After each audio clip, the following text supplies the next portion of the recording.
What's going on, YouTube? It's Drew Lefty NDV10. I have got an absolutely monster Mailday to show off. 17 cards. This video is going to be much longer than I would normally have, but just a giant chunk of some incredibly tough cards I was able to knock out in one big fell swoop. So without further ado, I am going to show these off. Grab a chair, grab something to drink, and I hope you guys enjoy. First up, we got Jigs Donahue. I've already got this card in quite a number of backs. This is just a very scarce back.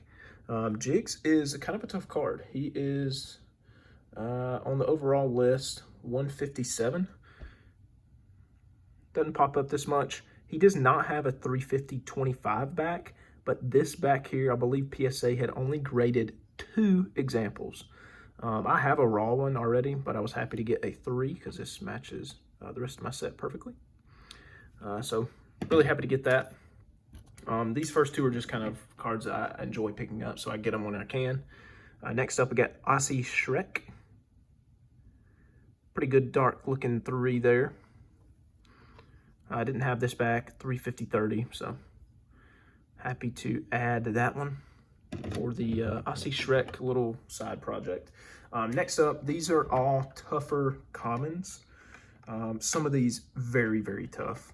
I believe all are top 100 scarcity cards. Maybe one of them is not, maybe 1 or 2. First up, we've got George Mullen with bat. Sneaky tough card. All the lists I use have this card at number 44 on the scarcity list. It's a 460 factory 42 overprint back. A lot of times the registration on this card is just really crappy. This one's pretty good, and a lot of times this right border is just gigantic on this card. I have one at SGC that's about as nice as this one, and the border on it is just very huge. Must have been on the corner or the edge of the sheet. So, George Mullen. Actually, you know what? We won't even do that. Next up, we got, man, Max talked me into this. So happy I picked this up. Very tough card, part of the Elite 11. I hope I'm not wrong on that. I'm like 99% sure. Ed Carter. He is number 114 on the scarcity list. So one of those cards that even at, a top doesn't crack the top 100. It's a really tough card. I don't see this card often at all, and I am happy to have grabbed this one. It's a very nice example. Super solid looking 3 there. Just fantastic color on that card. Next up, we got George Brown. Now this card is kind of weird. It's one of the team swap cards. So same pose, but he has 2 different teams. This is a 150 only subject, I'm pretty certain. The site I use says this is the tougher card, but I know recently, and if you look at pop reports, this is the tougher card. But George Brown Washington sells consistently higher, so I mean, it depends what list you use, but I think this is the tougher card just based on pop reports. Some people say it's the Washington and everybody's going to sub it because they know it's tough, but I don't know. Either way, tough card. 150-30. George Brown, Chicago. That was an upgrade. I had a 2.5 of that. Next up, really happy to get this one. Just a pain in the butt card. And it's not the best looking 4, but it doesn't have any creases, which is nice. The registration is fair on it. Definitely seen better ones, but the color is fantastic. Ambrose Putman. I should have bought a 3 a while back that was misspelled Putnam, but I didn't. And it worked out because I ended up getting a pretty good deal on this card. Again, one of these cards that doesn't crack the top 100 at 171, but man, this card is tough. I mean, you can't just go on eBay and find this card. And if you do, somebody's going to want $100 for it, in a 2.5 or a 3. And so I was incredibly happy to get this card for what I did. Just one of those sneaky tough cards you don't see much. Fantastic color on the Putman. Next up, this was also an upgrade. We've got Ed Rulebach with glove, another 150 only subject. And Mr. Rulebach glove shows comes in at number, cigar box, 45 overall. Great color on this. Very nice example. Cool little bonus. It's a 150 factory 25 back, so happy to have that one. Max got my 2, which was arguably nicer than this one. Just had a little bit of chipping down there at the name, but fantastic color on this one as well. Very happy to have it. All right, now those cards are awesome. No way around it. I'd be happy adding any one of those single cards on any given day. Tons of top 100, but these next 7 or 8 that I've got left are just killers. I've got 1, 2, 3, 4, 5, 6 Southern Leaguers, which as of late have just been on an absolute tear. They're very tough. I believe like 45 out of the 48 Southern Leaguers in the set rank in the top 100 scarcity report. So they're just a pain to track down. First up, we got Dolly Stark. And this is number 110. Dolly Stark played for San Antonio of the Texas League. Of course, it is an old mill back. My end goal was to have all my Southern Leaguers in SGC3 old mill backs. This one will work for now. It's not the best 3, but for what I paid for this card, all day long, I will take that. Really like this one. This was a giant upgrade from my previous copy. We got Bill Hart for Little Rock. And thought this was cool down there. There's a little break in the line. I've seen that on a few different cards, but there's, literally just an entire section of the border that's missing. So I thought that was pretty cool. Bill Hart, really good looking portrait. Old mill back, of course. Really like this one, another upgrade. We've got George Mannion in a 3.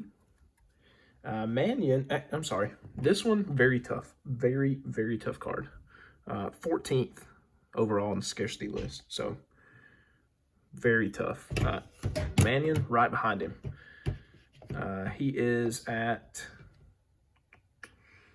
number 12.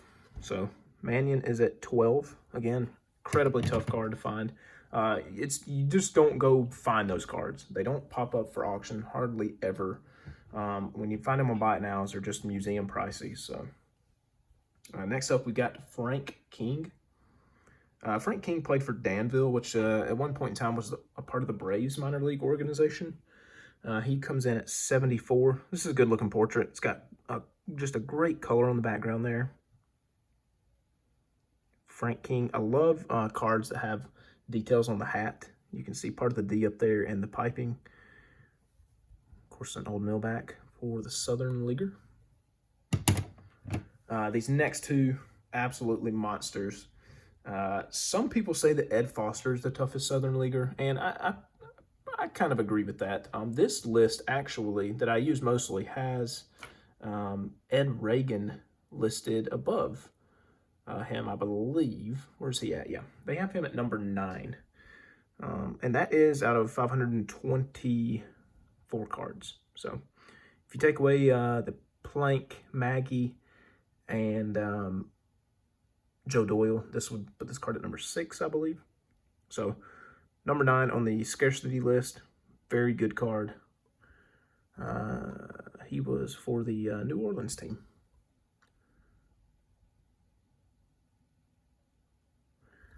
Love that. Love Ed Reagan. And my favorite one, this may be my favorite Southern Leaguer in the entire set. Everybody loves this card. It's number 92 on the scarcity list, but just such a unique looking portrait. Easily, in my opinion, the best looking Southern Leaguer. Shag is cool and all, but there's no other card in this set that has this green to blue fade in the background for the portrait. Played for Richmond. The hat is awesome. I mean, this card is just killer. Old millback. For those of you that are relatively newer to the set, the Southern Leaguers only came in a max of 3 backs. They came in the Piedmont, the Old Mill, and then a handful came in Hindu backs. Not all, but a few. So the Old Mill backs are much, much tougher than the Piedmonts, and then the Hindus are exponentially tougher than the Old Mills. So yeah, I love the Old Mill back. It's a very unique back. That this specific Old Mill back is only tied to the Southern Leaguers, so I just enjoy those. Last 3 monsters. This one, incredibly tough card. This is Slow Joe Doyle. He was mistaken for Larry Doyle, I believe, is the story. And so there's a very tough card, the toughest card in the set. I believe that 9 total examples are known to exist. 9 cards total. Yeah, so obviously what they did, they misprinted his name. Not his name, but his actual team affiliation, the league. This is the Doyle NY. The toughest card in the set is a Piedmont 350 only. Joe Doyle. It says NY NATL for the National League. So people suspect he was misidentified. This is the corrected version where they basically just scratched the team name off the plate. And this is still a very tough card. This is number 8 on the overall scarcity list. Again, the Joe Doyle NY National is number 1. It's tougher than Honus Wagner, tougher than the Sherry Maggie. It is the toughest card. It's tougher than Plank. And to have this in a polar bear back is pretty sweet.